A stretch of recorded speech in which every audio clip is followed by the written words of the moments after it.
Hi everyone. I also wanted to show everybody the correct working end for one of these curved universal sickles. So this one here is the Navy 4. An instrument that's very similar to it is the Montana Jack, and that is made by the PDT company. So if you were to kind of hold this up straight, you could see that it has its shank has a straight but curved. So this is considered standard curved per Hufredi. And you'll essentially use that as your lower shank, and it has the same rules. Okay, so if you were trying to work the surface towards and you're a right-handed clinician, you would line this up, and between number 8 and number 7, you would line this up here, and you would try to assess, okay, it needs to be across for my surface towards anterior teeth, right? But of these two surfaces, it looks like it's laying across the surface away, so that's not correct.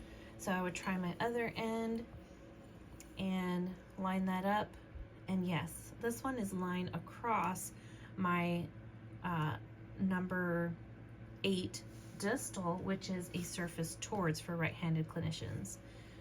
Opposite for left-handed clinicians, I would line this up, let's say between 8 and 9, and it's lining up and it's lying across number 9 mesial, which is actually a surface away for left-handed clinicians.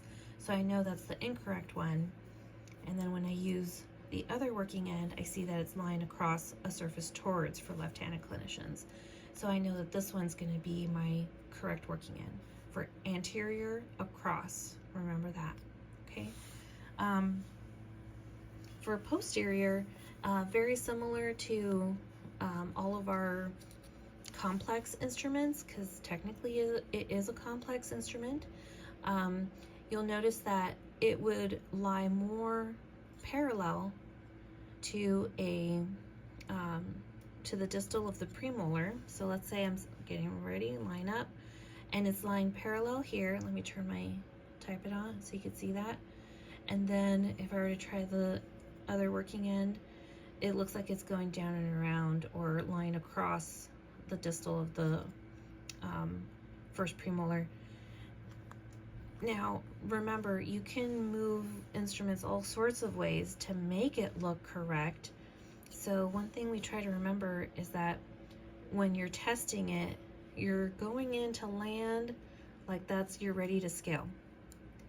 And if one end looks more across or parallel in that same position, in that same fulcrum placement, then you know that's right.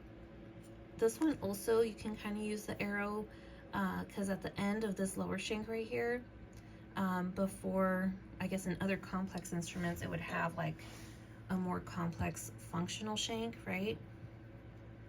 Right?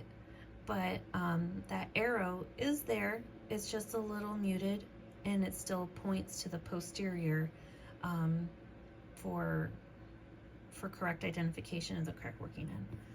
All right, so that's the video on checking to see your curved